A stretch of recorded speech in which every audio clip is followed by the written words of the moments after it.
Peter. Oh yeah. Sweeter with Peter, yeah. Sweeter with Peter, yes indeed. Sweeter with Peter, yeah. Sweeter with Peter, yes indeed. Sweeter with Peter in the east. Sweeter with Peter, yes indeed. Sweeter with Peter in the east. Sweeter with Peter, yes indeed. Peter T and East GB. Let's believe that's my MP. A man with plenty integrity. That's why I vote in KPT. All my people, can't you see? No one like Peter T. There ain't no one like Peter T. Ain't no one like Peter T. Sweeter with Peter, yeah. Sweeter with Peter, yes indeed. Sweeter with Peter, yeah. Sweeter with Peter, yes indeed. Sweeter with Peter in the east. Sweeter with Peter, yes indeed. Sweeter with Peter in the east. Sweeter with Peter, yes indeed. PM and my MP.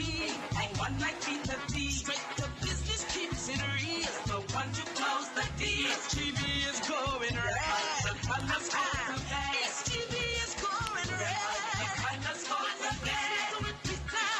FNMs! FNMs! Look here, look here, look here! You're looking good out there tonight! FNMs!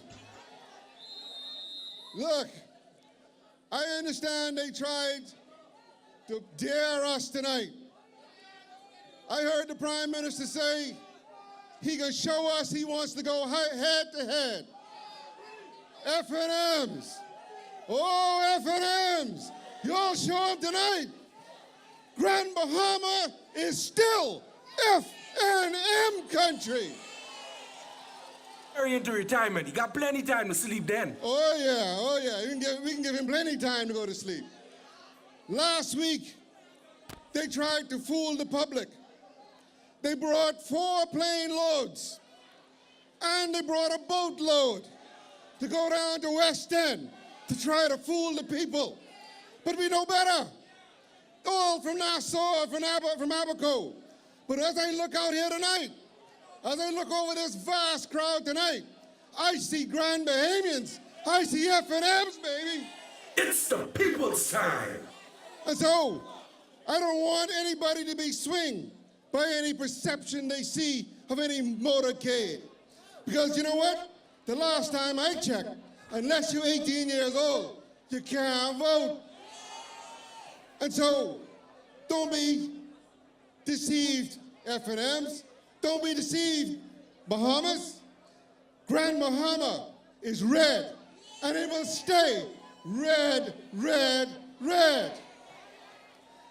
Now, Grand Bahama, let me tell you, you all know that we have had some serious challenges over the last 5 years.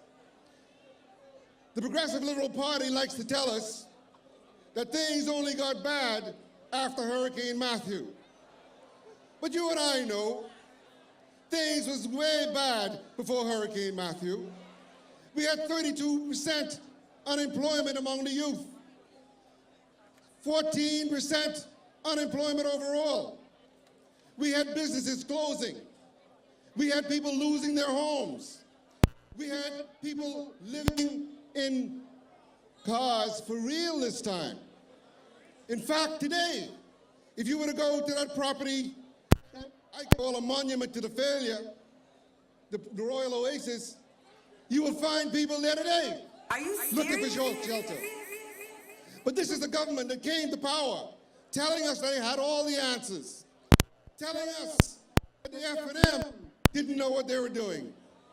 They had the answers to crime. They had the answers to education. And I got to stop right there. Because what an example our Minister of Education has set for our children. You know, I'm not even a member of the Progressive Liberal Party, and I'm embarrassed for them. More so, I'm embarrassed for our country. In any civilized society, our leader wouldn't have to ask the Prime Minister to fire his Minister of Education. He would have done the honorable thing. But in this Progressive Liberal Party, there is no honor. That's why they think nothing of soliciting an investor and then railroading him because he didn't accede to their request. They think nothing of giving contracts to themselves for garbage. They think nothing of renting buildings for themselves or with themselves. This is the worst government ever. They think nothing of taking care of PLPs only while others suffer. You know, FNMs, Bahamians, we can do better than this Progressive Liberal Party. Grand Bahama, you have suffered enough. You know, I watch in amazement as I see our fellow citizens on this island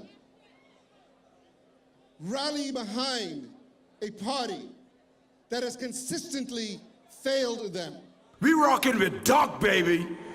You heard our speakers earlier talking about those who can least afford to follow behind this Progressive Liberal Party, following behind them for a couple of dollars.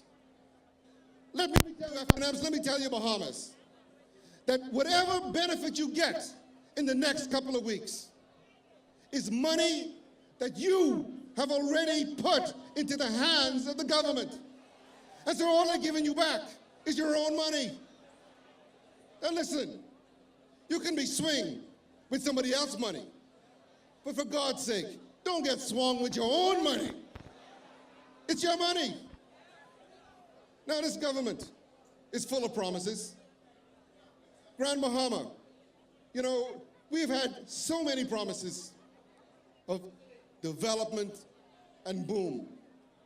I think even the Minister for Grand Bahama himself is confused because he goes to Parliament and tells the country that Grand Bahama is booming. I ask you, FNMs, is Grand Bahama booming? Let's send Perry into retirement. He got plenty time to sleep then. Are you better off today than you were in 2012? Are you feeling this government? I tell you, 4 years, 5 years later, this country is in a much worse state than it was in 2002. Election day! PLP gone! Election day! The truth of the matter is that in 2008, this country went through a very difficult period. You all know that the global economy suffered serious recession. Our country was no different. Yes, we had downgrades. Yes, we increased the debt. But the difference between this Free National Movement and that Progressive Liberal Party is that you can see where every dollar of that $1 billion that we ran up in debt was spent. You can see it in the roads. You can see it in the infrastructure. You can see it in the docks. You can see it in the water mains. You can see it in the schools. You can see where your money was spent. But I ask you, FNMs, I ask you, Bahamians, after spending $2 billion of your money, $2 billion of borrowed money, can you tell us where the money is? Fire them, throw them out. Fire them. And what is sad about that is that in addition to borrowing $2 billion, they took another $1 billion out of your pocket in value-added tax, in VAT, as Dr. Roop says, the dirty rat. So, in truth, in the last 5 years, this government has spent $3 billion, not $2 billion, $3 billion, and they cannot tell you where they spent it. And so now, after 5 years, they come to tell us that they're going to do all these nice things for us. We're going to have free electricity. How can you get blood out of a turnip? Bahamas Power and Light has been running financial losses for the last 10 years, ever since Bradley Roberts very, very unwisely, and I'm using diplomatic words, decided to tamper with BPL. It's been running losses. So how is the government of the Bahamas going to provide you with free electricity? They lie too much. They lie too much. I mean, it's an outrageous lie. because they obviously believe that we're all stupid. Because that's the only way that you could fix your mouth to say something so utterly ridiculous. Someone please tell me where the money gone. But you know, the thing about it is, Grand Bahamians, they don't even care about us. Because BPL, Bahamas Power and Light, ain't got nothing to do with us. We got to deal with Grand Bahama Power. I didn't hear anybody say anything about Grand Bahama Power. You think they can give us some free light? I don't think so either. You see, the answer to our energy problem isn't in free electricity. It is in a combination of renewable energies and lower, cheaper fuel sources. It is in reinvesting in the equipment that we have. It is in reinvesting in the transmission and distribution system that we have. And you know, this government, this isn't rocket science. It isn't as if they didn't have options put before them. But no, before they see a Bahamian benefit, they will kill that deal. Because no matter what they talk about believing in Bahamians, the truth of the matter is, they believe in their brand of Bahamian. The fact of the matter is, alternatives for energy have been presented to this government. I had the opportunity just week before last to sit with a Bahamian group who presented a very compelling presentation on how they can reduce the cost of electricity in this country significantly. They made their proposal to the government. And after making their proposal, the government says, just hold that. We got another deal working. And so they go and sign a deal with a foreign company, because foreign is better, right? And they pay almost $1 million to that foreign company to produce a business plan. Now I ask you all, I sit in Parliament for the last 5 years. We have asked the government to present for us this business plan, because we want to know what it is that you plan for the future of energy in this country. Crickets. Crickets. Nothing. $1 million gone. Changes to BPL? None. Power, stability in New Providence? Zero. FNMs, I tell you, this Free National Movement, we truly believe in empowering Bahamians. And that is our focus. And that is what this is all about. And that is why, when we talk about education, we're talking about not only academic education, but we're talking about technical and vocational education. See, because there's no point in graduating a whole country of academic students, all generalists, all qualified to do everything, but skilled at nothing, no employable skills, and so they're out to fend with the other 6,000. We believe that we have to put back into high schools technical and vocational education so that we give our children a chance to learn a skill. Those of us who went to Hawksbill, we know about technical and vocational education. Many of Mary Nabb's students are out here tonight. Many of Mr. Mujah's students are out here tonight. In fact, half of Batelco is Mr. Mujah's students. Many of us know about auto mechanics. Many of us know about commerce from Miss Marshall. We need to go back to that, because when those students graduated, they had options. They had some employable skills. And so we want to make sure we give our children an opportunity to be successful. And when you finish high school with the rudiments of your career choice, we want to send you on to BTVI so that you can be certified in your chosen career path, so that you have real employment skills, so that when we talk about taking over the jobs at the shipyard, we're not just playing around with that and doing political gymnastics. We're not going to use the shipyard like that. Because if we do that, you know what we do? We know what the end result of that is? We're contributing to potential failure, not only of our school, but of an industry.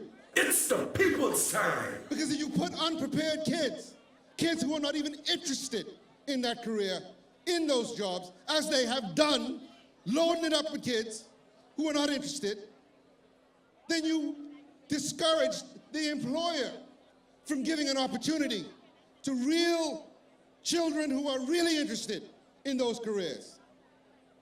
And so we want to make sure that we tailor our program to meet the needs of the jobs and the economy that we have in Grand Bahama. Because we have over 400 work permits at the shipyard. And 17 years later, it is unacceptable that they're still bringing in that number, while we have children today, young people, unemployed. We can do better. We must do better. We owe it to the future of our country to do better. And you know, this is not all about the technical skills. We want to make sure that those children who do have academic ability and are interested will also have an opportunity. And so the University of the Bahamas is an integral part of our plan for the future of this country. And Dr. Minnis will talk a little bit about his plan. But it is to make sure that that young lady who graduates with a 4.0 from Jack Haywood or St. George's or 8 Mile Rock, that they have an opportunity to go on to further their education and to really have an opportunity to contribute to this country. It is about making tertiary education accessible to Bahamians. See, I have a vision, not only of building up a technical class, but of also developing a knowledge-based class. You see, we are limited in our view. We have been limited in our view, post-colonial times, post-independence, of just tourism and banking. But we can be more than that, Bahamians. This technology gives us the opportunity to reach the world. And we have the brain power, we have the ability, we can do this if we give our children a chance and we facilitate their dreams. I have a dream that we will engage in real entrepreneurial activity in Grand Bahama, based upon manufacturing, based upon industrial skills, based upon looking at our natural resources and determining how can we convert our natural resources, whether it's aragonite, whether it's sand, whether it's seaweed, whether it's salt, how we can develop these into finished products that we can create real value and wealth for our people. I have a vision that we can use technology to create a real knowledge-based economy in Grand Bahama, where we can service the world from here. If they can do it in India, if they can do it in Singapore, if they can do it in China, why can't we do it in the Bahamas? What limits our people? I believe in you. I believe in what I can do. And so if I can do it, you can do it. Bahamians, this country can do better than Perry Christie and the Progressive Liberal Party. Last week they came and they told us the hotel was sold. And I challenged them today. Show us. Don't tell us. Show us the documentation. Let us know what happened from that meeting that supposedly happened in Canada. See, we're tired of stories in Grand Bahama. We've heard enough. We want real results. And your Free National Movement Change team, we will bring results.